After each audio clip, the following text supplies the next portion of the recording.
blood all in there on the floor. And I went in there and I seen her. On January the 13th in 2010, a Rockdale County deputy had just served a warrant at a home in a Conyers, Georgia subdivision when he noticed a young girl flagging him down. She and her twin sister were screaming that when they returned home from school, they found their mother dead in the bathtub. They lived at 2020 Appaloosa Way in a gated community, Bridle Ridge subdivision. As the deputy entered the house, he immediately noticed the familiar smell of metal. It completely filled the air, and as he continued to walk throughout the house, he saw blood on the hardwood floor and dark red stains on the carpet. The girl's mother, Nikki Whitehead's body, was found.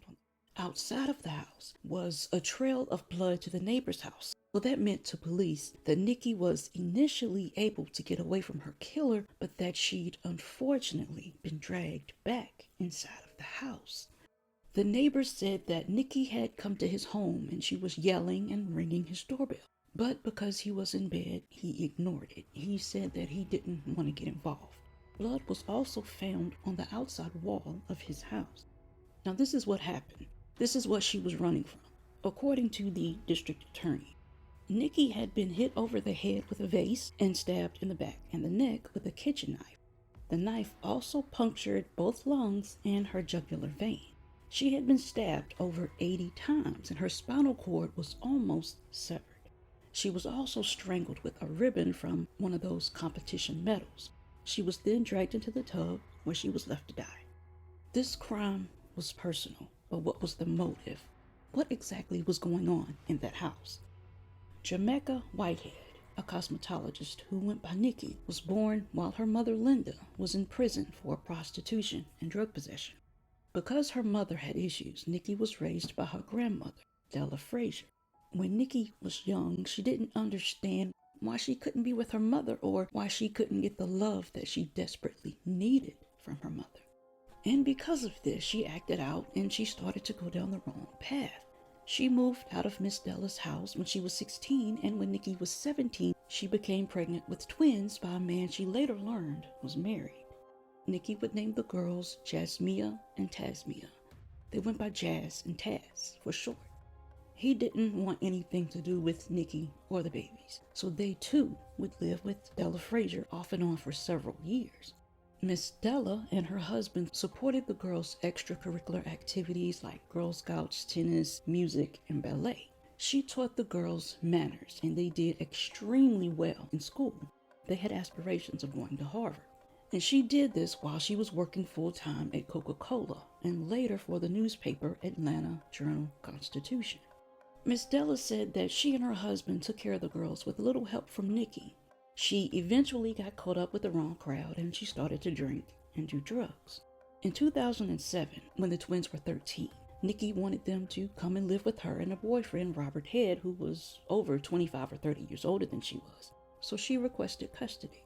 Things really started to go downhill after this.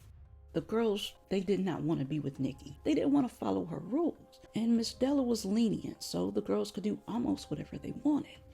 Their mother didn't put up with that type of behavior, so they deeply resented her. So because of this and the way the girls were acting, they went back to live with Miss Della.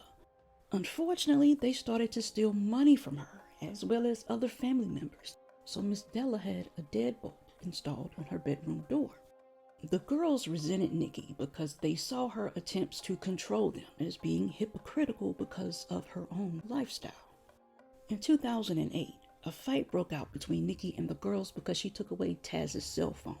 They scratched Nikki and dragged her across the floor. When did they hit you? Just now. As soon as she put her hands on me, I went on the call. They keep on hitting me. Then, I might retaliate and have to put my hands on them, And it just be a big mess. So I'm just trying to prevent maybe something bigger happening. Officer Myra Scruggs was dispatched to the scene, and after she interviewed the family for a while, she said it seemed like things were calming down, but she still had a gnawing feeling that something just wasn't right. So instead of leaving the neighborhood, she stayed close by. She knew it wasn't over. She was right, because within 3 or 4 minutes, Nikki called 911 for a second time as Officer Scruggs heard screaming coming from the direction of the house. Nikki was able to get away this time. So Officer Scruggs rushed back to the house, and she saw Nikki running out of the house with a cordless phone in her hand. She was hysterical. When she asked Nikki what happened, she told her that as soon as the officer left, the girls attacked her again.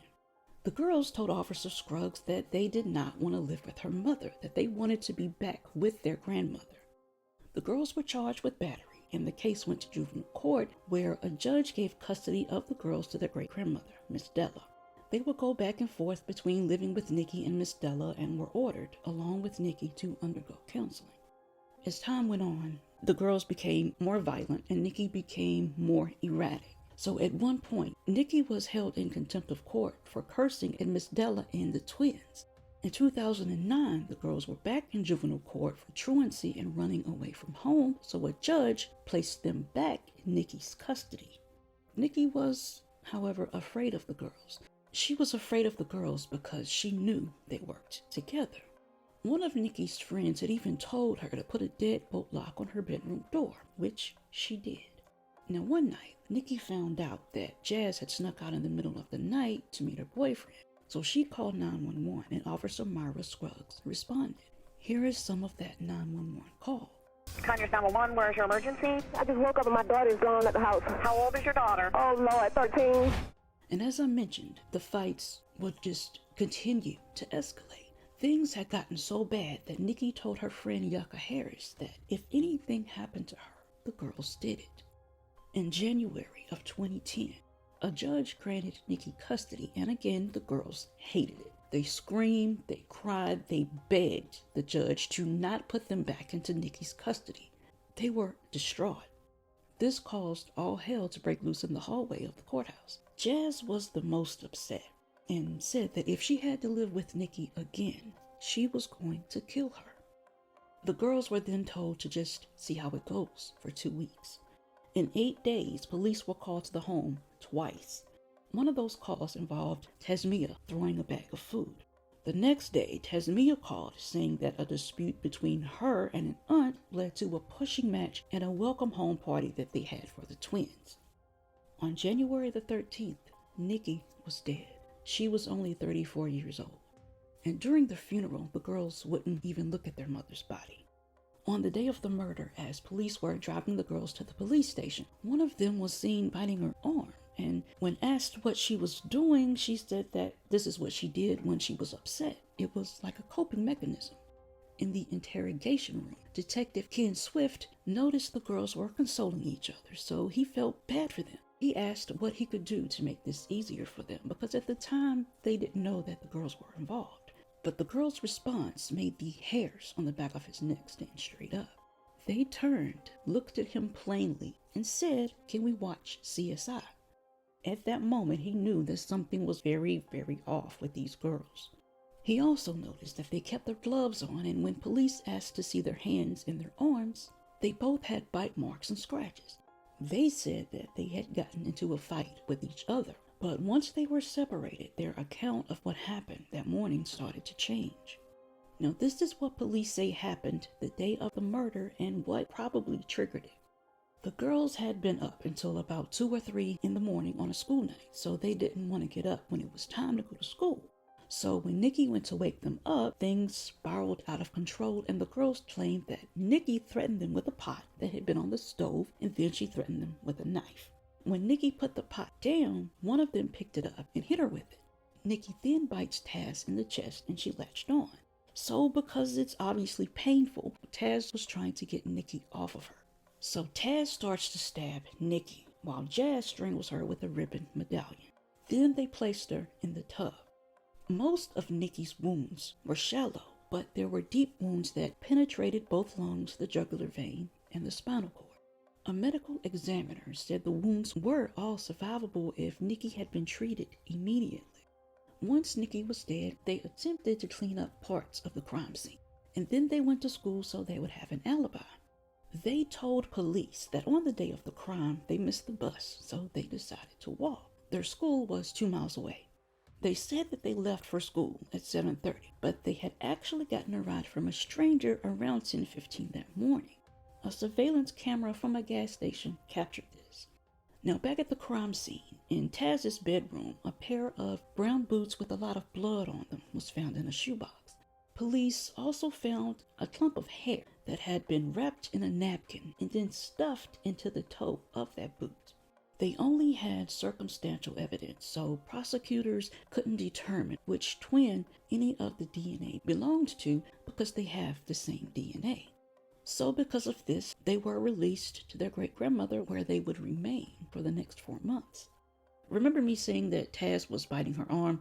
Well, detectives believe she was trying to cover up where Nikki had bitten her during the attack. They had dental records of Nikki's teeth, and they matched the bite mark on Taz. They also found human hair between Nikki's teeth. One of the girls was standing behind Nikki, and their arm was around her neck. Police also found a journal between the girls that showed their intense hatred for their mother, and they also planned out the murder. They would write letters back and forth to each other. In their journal, they said that they had to act quick because they felt they wouldn't have much longer to get rid of their mother. On May 21st in 2010, on the last day of school and 4 months after the murder, detectives arrested Jazz at school in front of everybody. They arrested Taz at home. Tasmiyah originally faced a murder charge, but the DA's office agreed to accept her plea to lesser charges. The judge sentenced her to 20 years in prison for voluntary manslaughter, 5 years for falsification in government matters, and 5 years for possession of a knife and commission of a crime. All are the maximum sentences, and Tasmiyah must serve those consecutively, meaning she will be in prison for the longest possible time. He gave her credit for time served. In prison, Tasmiyah took computer courses, and Jasmiyah is interested in the medical field. She graduated from high school in prison, and she was class valedictorian. Feel today now that you've accomplished your goal? Well, I feel awesome today. I started in January, and I had 12 credits to get. 12 credits is a lot, so some days I thought that I wouldn't finish until next year. But I worked really, really, really hard. I stayed up all night some days to finish some of the things they gave me, and it's only been possible because of Mountain Education. Really, the way it's structured, there is no such thing as failure. No such thing as failure. Tell me how you're feeling today about your granddaughter. I am so proud of her. I feel so good about what she accomplished. And I always wanted to see this day come, that she graduated and moved on to things that she wants to do in life, because she is a very gifted girl. Very. I can tell by the smile on your face that you are just beaming with joy and pride for your granddaughter. I am so happy this day. I thank God that I'm here to see this day come. They were eligible for parole in 2017, but as of 2023, they're still in prison.